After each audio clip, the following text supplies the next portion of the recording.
Hello guys, welcome to all of you in Codetpoint. My name is Amit and today we are going to continue with Python learning series. In this tutorial, we are going to cover a new topic which is built-in function in Python. So far, we have covered data types in Python, literals, taking user inputs, decision control statement, and loop. So we have covered these are the topics, and in the previous classes we have covered some of the topics of the data structure, which is sorting algorithms. So today we are going to cover user inputs and does some of the operations and returns output. So we can say that a block of the code that takes input and perform certain operations and returns output. So this is called function. So today we will see that is which are the inbuilt functions inside the Python. As you can see over the screen, there are many inbuilt functions. First is mathematical functions, sequence functions, data type functions, input output functions, object functions, function programming, error handling. So these are the functions we are going to use in Python. We might have used some of the function in our programming, but we will see in the details. So let's go to the Jupyter Notebook and see how we can use it. Before going to Jupyter Notebook, one more thing I would like to discuss with you. So let's say I have jotted down some of the functions which we have used so far in our programming. So first we will see those functions once again, and then we will cover some additional functions, right? So let me take these are the functions which are inbuilt function in the Pythons, and we can use how we can apply over the programming. So let's go to the Jupyter Notebook. I just copy and pasted over here. So these are the functions so far we have used. So let's start one by one. Okay. The first is print function. Of course, we have used print functions very frequently, and we know that is what is the objective of and what is the purpose to use print functions. Next is input function. So let me take it, the input function. Input function is again used to take the user input. Okay. So I'm just repeating once again. So let me take it a equal to input, and let's say, okay, you can say enter a number. Correct?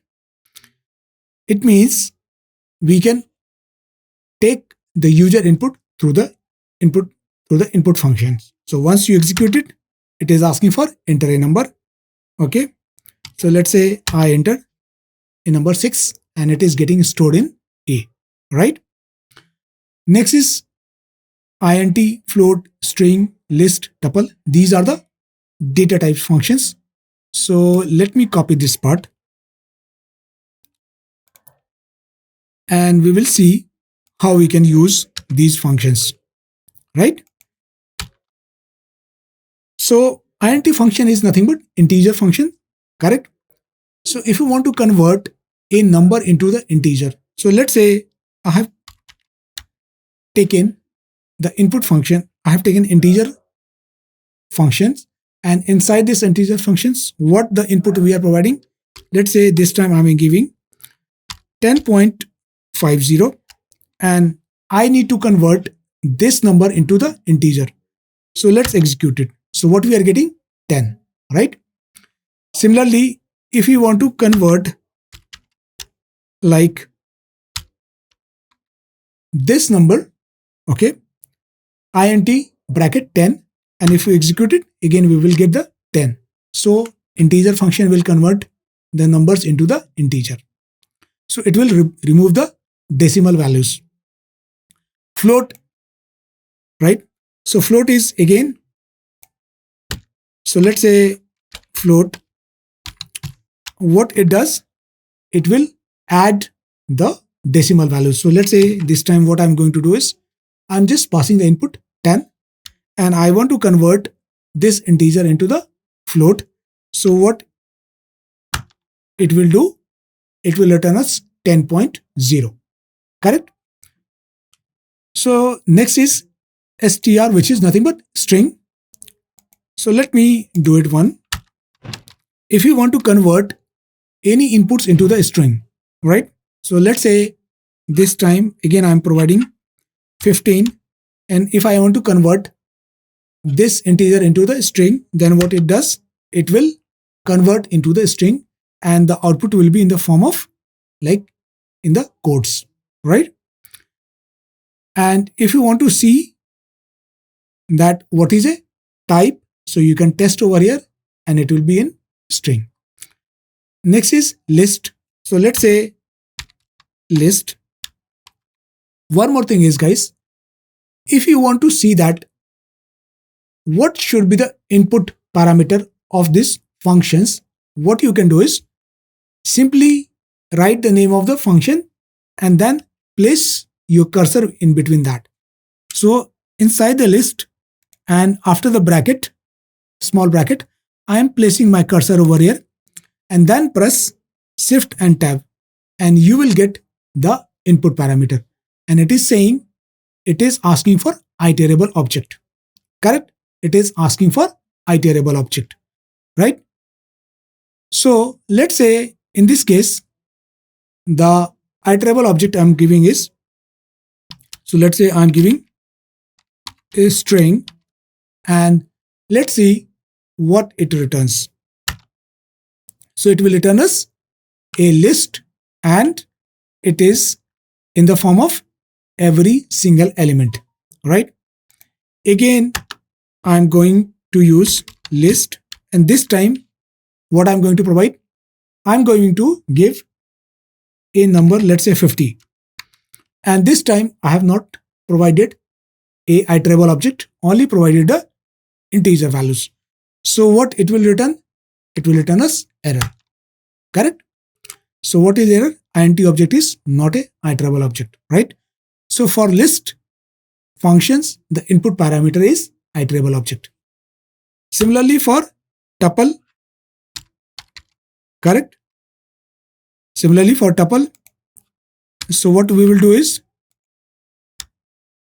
we will place our cursor in between the small brackets and press shift and tab, and we will see what the input parameter should be.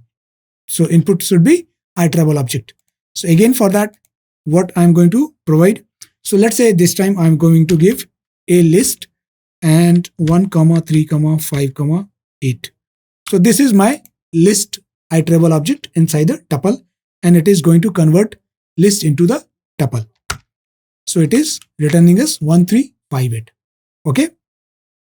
So this is about data type function. Next is type functions. So type function is used to identify, that is the nature of data type.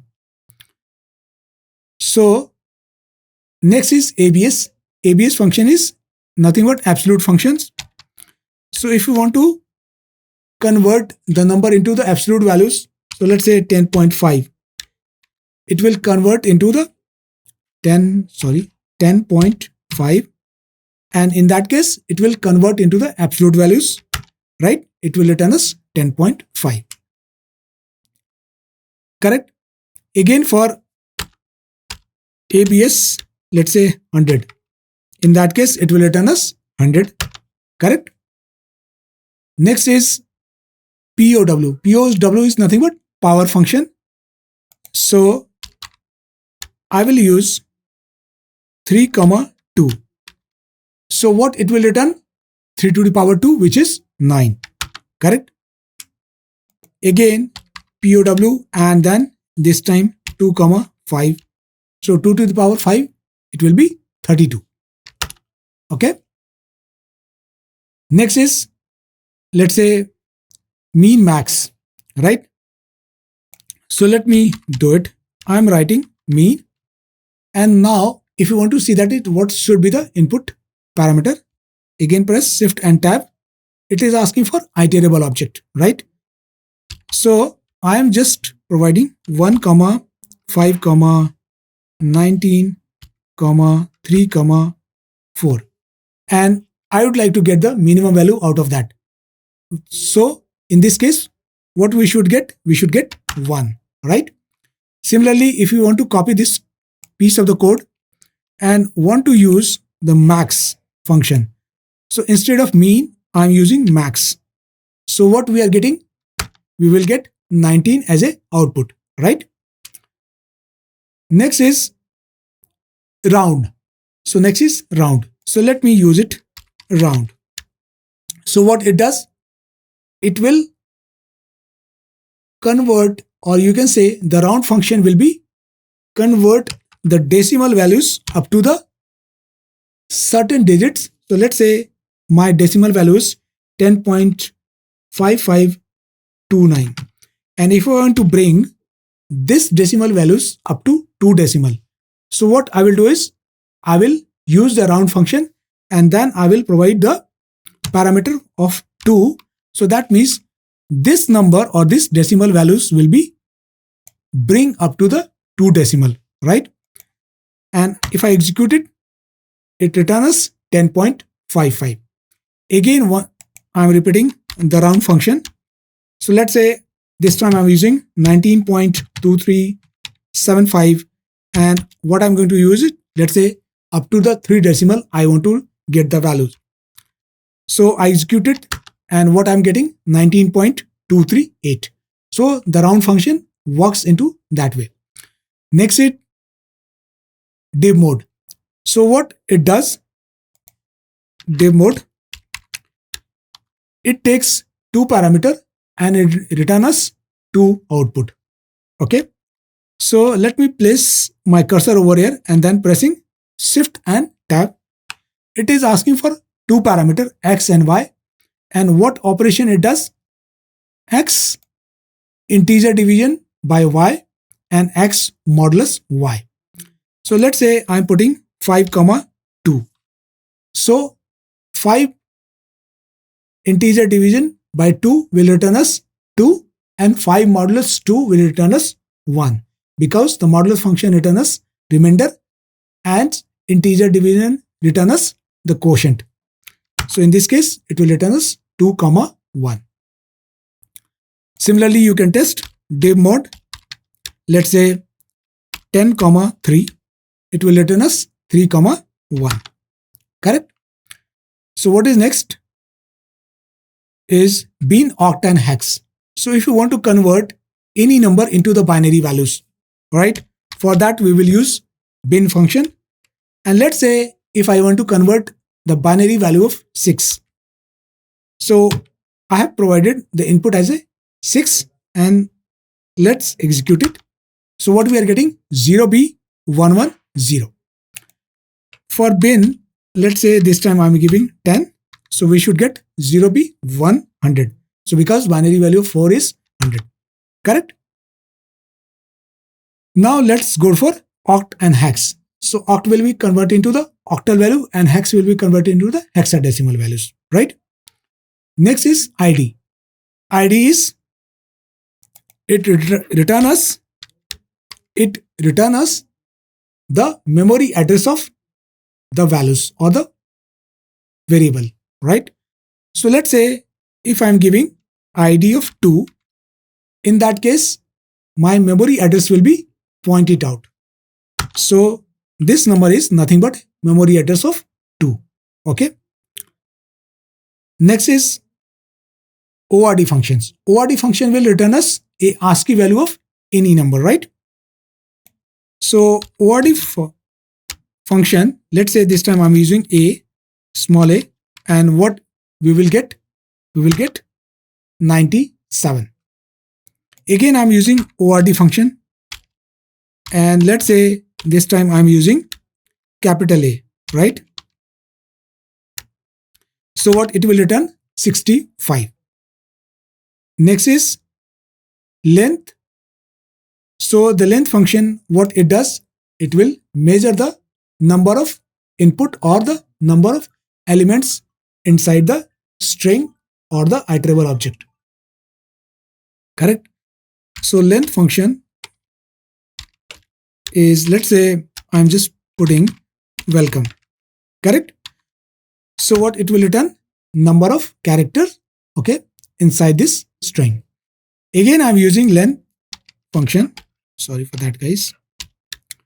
And this time I am giving a iterable object 1, 5, 100, let's say 20, right?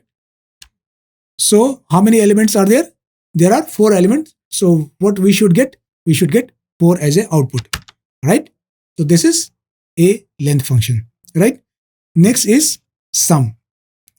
So I'm using sum, and let's say I want to see that is what should be the, so I'm using sum, and let me put my cursor over here, and it is again asking for iterable object.